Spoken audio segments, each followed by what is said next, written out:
Гадаа ямар хурдан харах болчихвоо. Дөнгөсөө форматыг бичиж яхад ингээд айгүй гээдээсэн шүү дээ. Нэр ингээсээ. За ингээ харуулчих.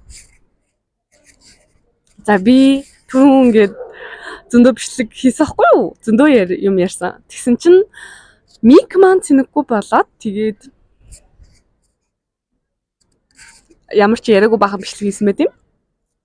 За өнөөдрийн сэтгэгдэл гэвэл ийхүү албан ёсоор Нисьякос зохион байгуулсан хэрэг чандах монголчуудын Монгол оюутнуудын уулзалт маань үйл ажиллагаагаа өнөөдөр өндөрлөлөө. Бид нар Стамбул хоттойгоо танилцсан.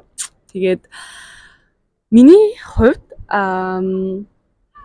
өмнө нь ингээд Стамбулаар өөрийнхөө хамгийн чухал хүнтэй ингээ хоёлаа 7 аялж байсан байхгүй юу. Тэгээд яг эргээд яг адилхан газруудаараа өөр хүмүүстэй найзуудтайгаа аялсан.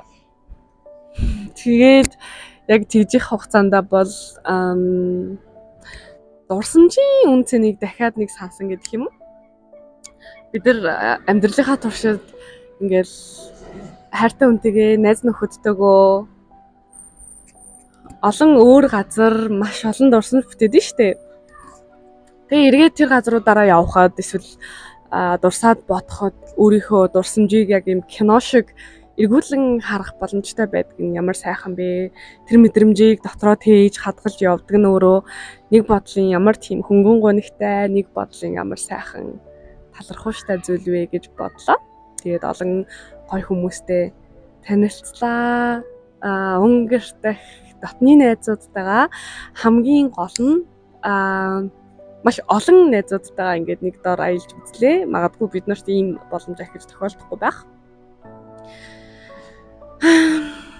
Тийм л энэ да. Гэхдээ нэрэл яг энэ хотод эргээд ирсэн чинь déjà vu гэдэг шиг мэдрэгдэж яг хамт бүтээсэн дурсамжууд маань ингээл нүдний өмнө явж гин. Одоо буцаад Унгарт очино. Тэгээд эргээд хичээл ажил гээ завгүй амьдралдаа орноо.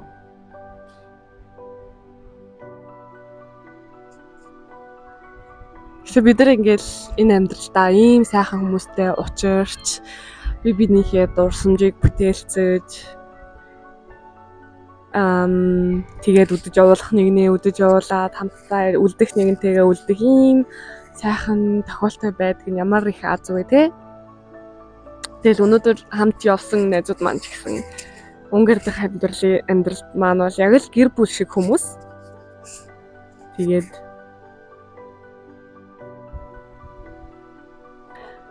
яг энэ хотыг ингээд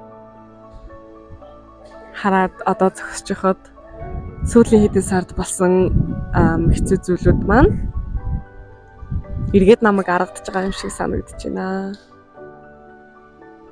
Тэгээд бүх зүйл л утга учиртай болж байгаа доо гэж бодогдож байна. Гэтэ жинхэнэс ямар гоё харагддаг юм бэ те. Гэтэ ахаад нэг хэлмээр байгаа зүйл нь жилийн өмнө жил хагасан өмнө би ингээл бас л бустай адил гадагшаа сурах юмсан, явах юмсан, хаашаа чамаагүй ингээл гоё аялдаг тийм гоё ихч болох юмсан гэж боддог байсан бол одоо баг ингээд намайг шалаад байгаа юм.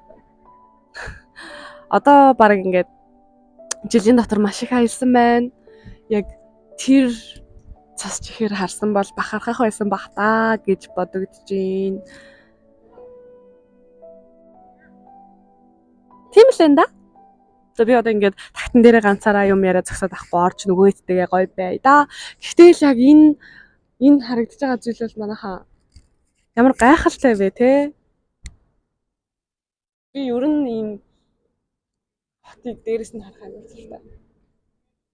Барилгын дээр ч юм уу эсвэл уулын дээрээс ч юм уу.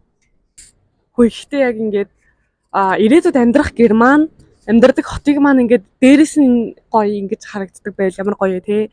Би Улаанбаатарт бас яг ийм хот айгуу гоё харагддаг 13 давхар махарт амьдарч байсан байхгүй юу? Надад үнэхээр таалагддаг байсан. Тэгэхээр эргээд гоё яг тогтсон амьдралтай болол тийм өндөр дээр амьдрнаа. Тийм. Яг би Им гоё ганцаараа тэгээд сэтгэл хөдлөсөн орчинд байгаа болохоор өөрийнхөө бүх хайртай хүмүүстэй хайртай шүү. Бие бодоорой.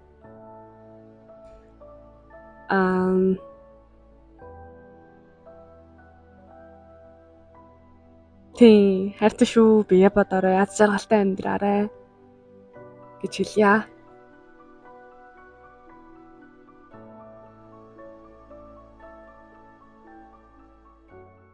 Тэгээд эргээд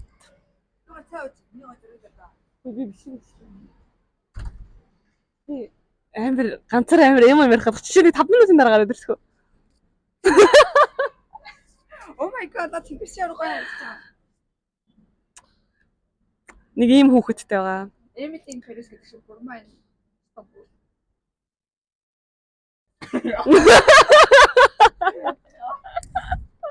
Амжилт гоё юм аа. Амар чухал юм ярих гэсэн гоё. Одоо яаж эргээд тэр царинда орно за.